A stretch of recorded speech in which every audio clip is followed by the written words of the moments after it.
Hey, what's up, everybody? This is Kendall with Boise Music Live. Can't wait to talk with my new friends, Verota from Seattle. But before I get there, I just want to say thank you for all of the attention that this channel has been getting, especially on the Instagram side. We're growing Facebook, we're growing Instagram, or growing YouTube. So we appreciate what people have provided to us so far.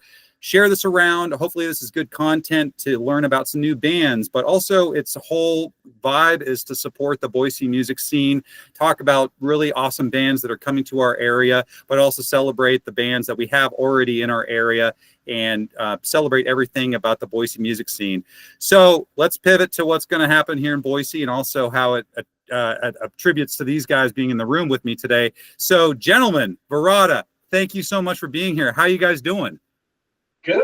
Great, man. Thanks for having us. Thank you. Rock and roll. So you guys are based out of Seattle, and I heard a rumor that you guys are having like desert type weather, and we're raining over here in Boise. So that's kind of, so what happened there? I don't know. We got camels running around and shit. Yeah, we can't figure it out, man. It's back to you. Yeah, it's okay. I guess we'll take the rain for a couple of days, but we're not here to talk about the weather. We're here to talk about you guys have been a band for, give me an idea of how long that you guys have been a unit playing around, not only in your own scene, but even out on tour. Well, we originally started putting this band together in the fall of 2019. We quickly got shut down because of COVID, as everyone else did.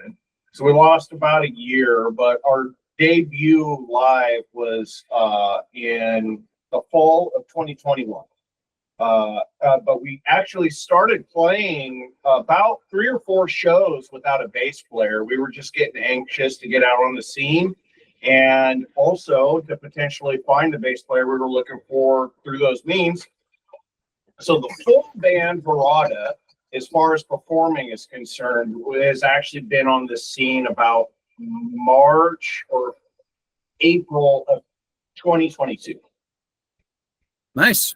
So, and it's amazing that if you are putting in the work, you have a regular rehearsal schedule. I mean, I know some bands that have been together for like a couple of months and they flourish quickly. And so I take it all of you have come from other projects and other experiences. I would say on average, how long has everybody been playing an instrument?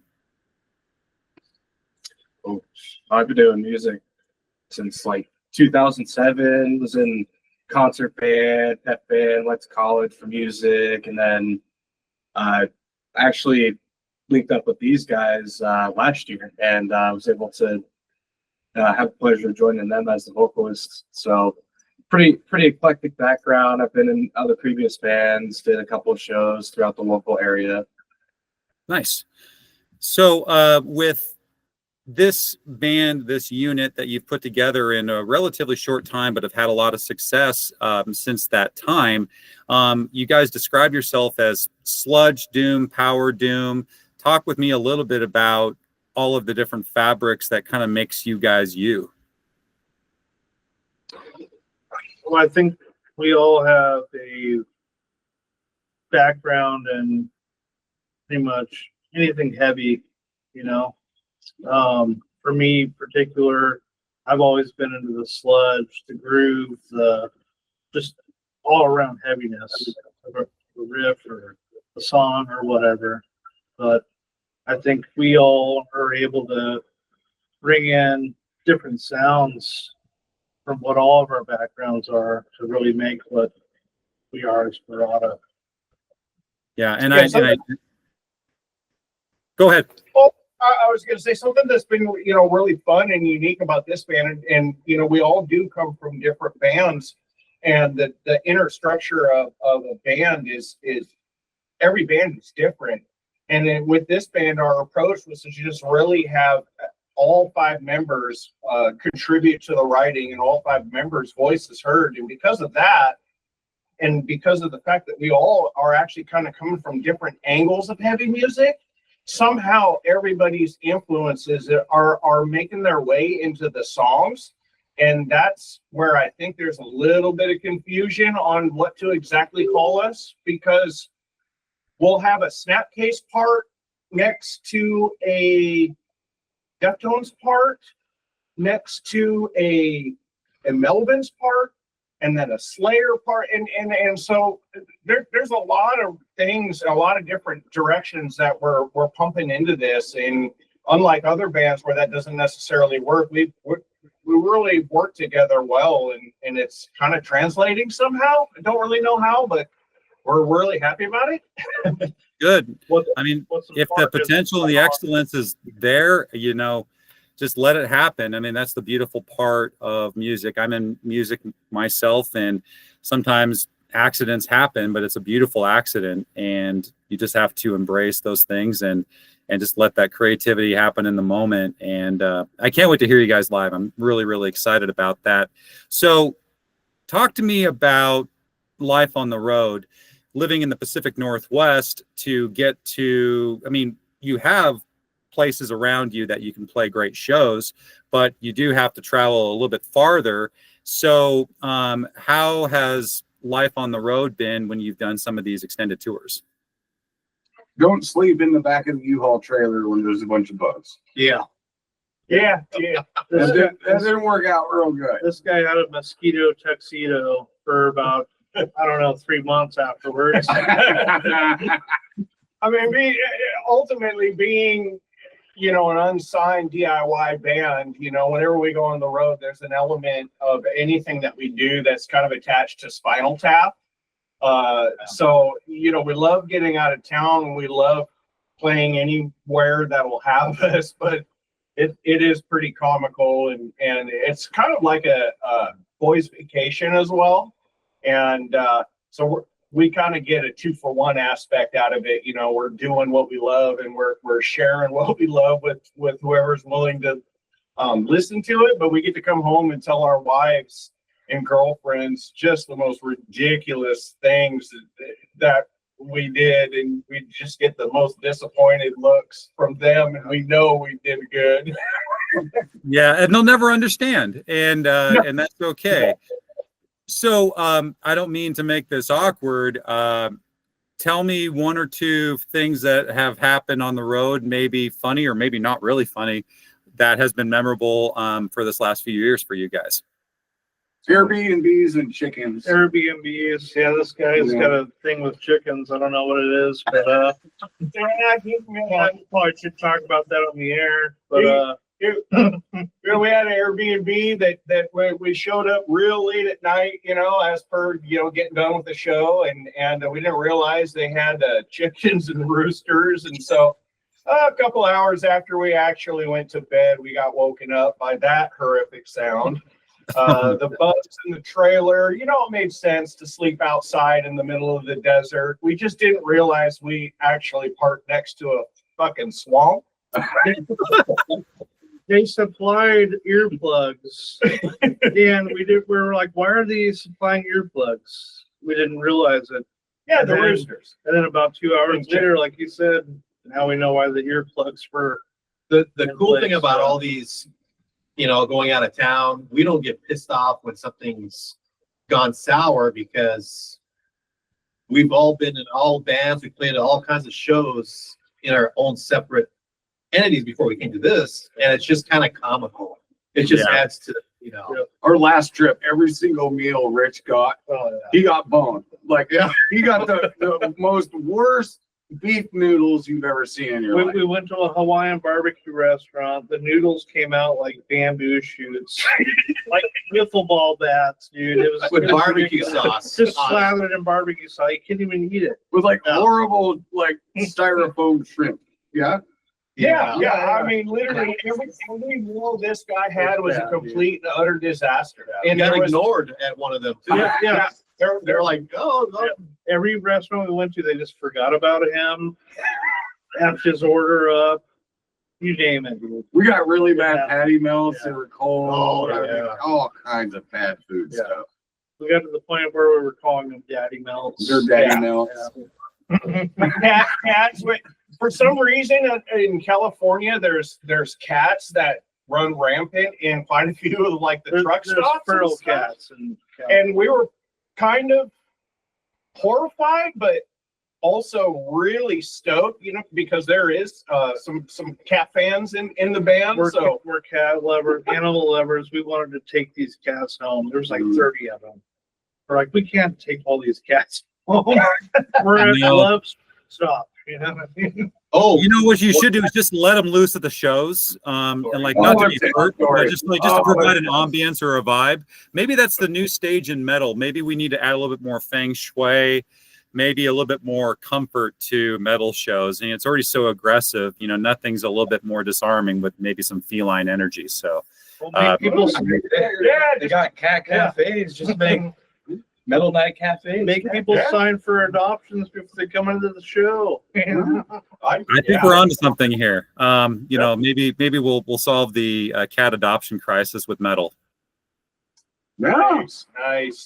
Yeah. So thank you for those tidbits on the road. Let's go back to your live show.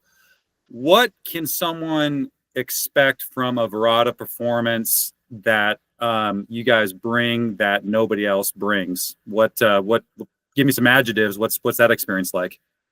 1 or 1,000. 1 or 1,000. pummeling. Pain. We don't care how many people are in the crowd. We're going to throw down just like there's 1 or 1,000 people. High energy. Yep. High energy, and the more we get, the more we give. So we definitely love crowd participation, as any band would. But just like they said, it's for us, it's 1 or 1,000. We're there to let people know who we are. And if there's only one person in the room, we're going to let them know, just like there's 1,000 in the room. So, it's usually hurt when we're done playing, and it's absolutely worth it.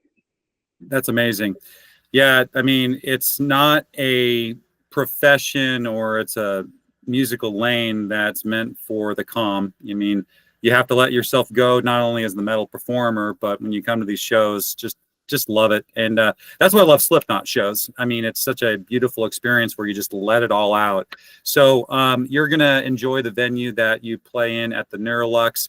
Quick plug on that, by the way. June 28th, playing with the headlining band Fervence, Verota from Seattle. But then also we have 2 local supports, Hand Me the Knife and Basement. Can't wait for you guys to hear them. So in that quaint space that you walk into, as the night gets darker and as the crowd energy comes in, I think you're really going to enjoy the club and the atmosphere. It's going to be a really good time for you guys.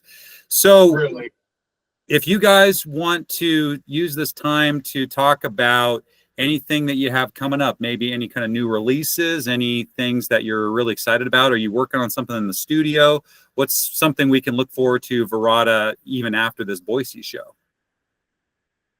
Well, we just finished up our second EP, Ashes, which will be releasing on the Thursday that we head out on tour. Awesome. We've been progressively releasing each track from that EP as the weeks have gone by. We actually just released Noxious Veil, so that's up on YouTube along with Grim underneath and our previous album. After that, we got a couple of other things we're working on. Might debut a new song while we're on the road. Love it. Might be a surprise. I've got some releases coming up in September. Just a couple singles we're going to be doing, and I think the idea is to just kind of release EPs and singles going forward. We're fortunately in a situation where Rich, the bass player, he also records bands, and we are in his studio right now doing this. So we're really fortunate to have the ability to be able to come in here when we get a couple songs put together that we want to release versus booking studio time and being on a waiting list, and also having to come in with a lot more material to make that worth it going into a high dollar studio. So this is a new thing for a lot of us coming from other bands, having the ability to do this. So we're kind of starting to lean into that. We're getting excited about having more releases throughout the course of the year versus just the one record, and then 2 years later, something else. That's amazing. Yeah, it's weird how, I mean, it was painful at the time with streaming, the revolution of that immediacy of having all of this content, but it got all of us, all of us creators thinking about, you know, do we have to wait and put out that opus? If we have a great song, we have a great idea and something that we are proud of today, why do we need to wait 12 months? Let's put it out there and be vulnerable and share it with the world. So that's really cool that you guys operate with that mentality. That's great. Yeah, and in the past, you know, we've found, and you've probably experienced this too, you know, you write a song, you perfect it, you tweak it, you record it, you release it. Sometimes people don't listen to that song for 2 years from the time you started that process. And, you know, you change as a person, and you also change as a band. And this is going to give us an opportunity, and I think it gives a lot of bands an opportunity to tell the world who you are today. And so we're really excited about that, you know, because the songs that we're writing today are different than the first couple riffs that we put together in 2019, just thinking about what this band would be. Right. No, that's good perspective on that. And I think that these shorter term releases or quicker to market releases captures us who we are in that moment. And that's really cool. And it's awesome to reflect back on that, because that's what's important to us, to put these little tree roots of our journey. And, you know, I'm not saying an album's a bad thing, but it's awesome to put these other little things along the way in shorter increments and then tell your story in smaller parts. So that's great. It's like episodic television. So it's good. Exactly. Yeah. So before we wrap up here, is there anything else that you want this Boise audience to know about Verota, the band?